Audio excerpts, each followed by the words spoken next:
Friends, आपण मागच्या व्हिडिओमध्ये युनिफॉर्म सर्क्युलर मोशन म्हणजे काय ते समजून घेतलं आहे. ह्या लेक्चरमध्ये आपण युनिफॉर्म सर्क्युलर मोशनचं अँग्युलर स्पीड, त्याचं एक्सप्रेशन बघणार आहोत, त्याचं फॉर्म्युला बघणार आहोत. सपोज असं धरूया, हे जर तुम्ही डायग्राम तुमच्या लक्षात आला असेल, हा जो डायग्राम 3.6 मध्ये दाखवलेला आहे, तर तो डायग्राम जर आपण बघितलं तर आपल्याला दिसतं की this is a diagram of uniform circular motion. So suppose there is a object, एक ऑब्जेक्ट आहे, त्याचं मास m आहे आणि तो युनिफॉर्म सर्क्युलर मोशनमध्ये आहे. म्हणजे काय, तर त्याचा स्पीड जो आहे तो बदलत नाही, that is uniform, it is v, आणि it is moving in a circle, कारण आपण युनिफॉर्म सर्क्युलर मोशनमध्ये म्हणतोय, त्यामुळे तो सर्कलमध्ये मूव्ह होतो आहे. हा सर्कल दिसतोय आपल्याला, हा सर्क्युलर पाथमध्ये हा मूव्ह होतोय आणि याचा ॲरो दाखवलेला आहे, अँटी क्लॉकवाईज मूव्ह होतोय. ओके, आणि याचा जो रेडियस आहे तो r आहे, त्या सर्क्युलर पाथचा रेडियस r आहे. आता आपण लेट अस ॲझ्युम की त्याला जो वेळ लागणार आहे एक रिव्होल्यूशनसाठी, म्हणजे हा पूर्ण, हा सपोज p आहे, हा p पासून परत पूर्ण p पर्यंत येईपर्यंत, back to p, okay, that is called as one revolution. तर हा p पासून सुरुवात झाली आणि हा परत p ला आला, तर that is called as revolution. आणि if the time required is t, that t is called as a time period. तर टाइम पिरियड म्हणजे time required for completing one revolution. आणि आपल्याला लक्षात येईल जॉमेट्रीवरनं की सपोज हा p हा पूर्ण सर्क्युलर पाथ ट्रॅव्हर्स करतो, तर त्याचा जो डिस्टन्स ट्रॅव्हल्ड आहे that is equal to the circumference which is 2πr. हे आपल्याला माहितीच आहे की circumference of a circle is 2πr. म्हणजे हा जो पार्टिकल p आहे, it is travelling a distance of 2πr आणि त्याला वेळ लागतो आहे time t, which is time period. तर distance upon time is the speed, आणि हा स्पीड काही केला तरी बदलत नाही, because it is uniform circular motion. Okay, तर अशा पद्धतीने आपल्याला इक्वेशन 3.48 आलेलं आहे. How to get the speed of during the uniform circular motion? So it is given by 2πr upon t. आता during circular motion of a point object आपण vector शिकलेला आहोत.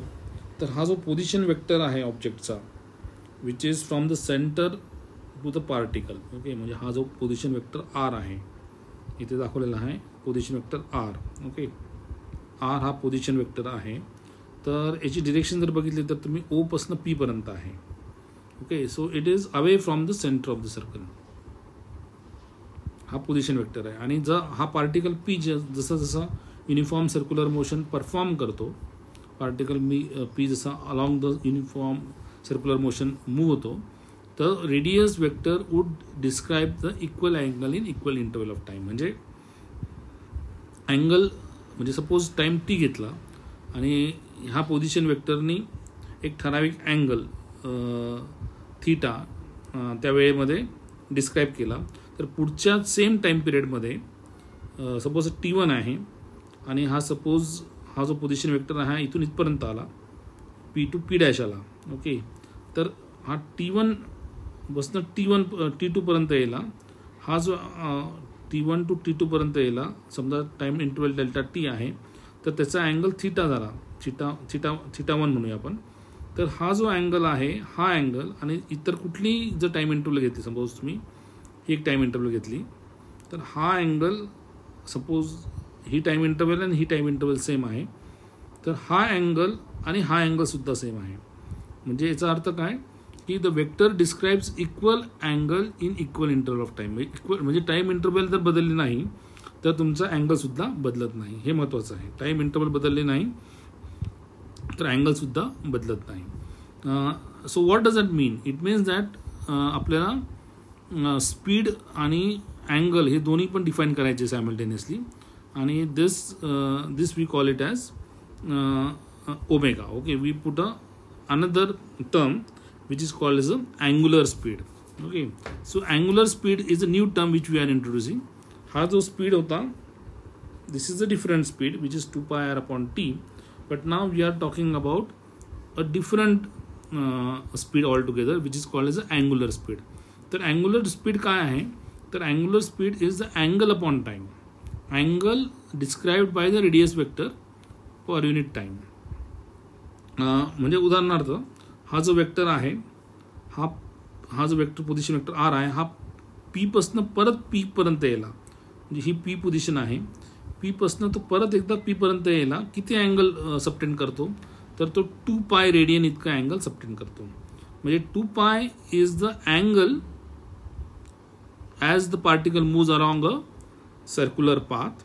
आणि त्याला किती वेळ लागतो, तर it requires time period T.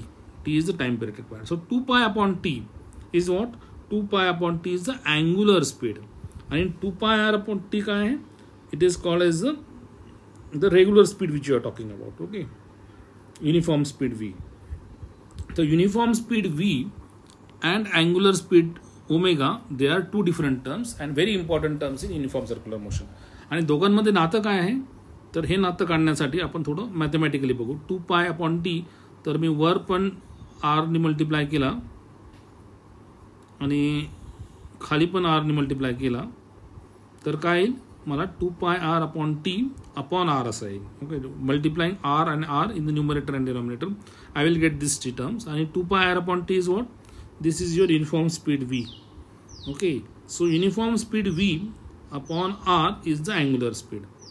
So this is a very important concept in your uniform circular motion. काय concept शिकलो आपण शिकलो आहे the concept of angular speed. And what is angular speed and how it is different from the linear speed?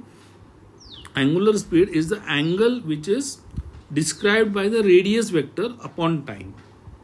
Okay, and what is the linear speed v? It is the distance, actual distance covered by the particle as it moves around the circle upon time. Okay, so these two terms we need to keep in mind. आता unit काय, linear स्पीडचं unit हे metre per second असणार आहे आणि याचं unit मात्र radian per second आहे, radian per second. So this two difference you will have to do. And what is the relation between the two? Relation between the two is omega is equal to v by r. हा महत्त्वाचा formula आहे, हा आपल्याला नेहमी लागणार आहे. Omega is equal to v by R. Okay, thank you.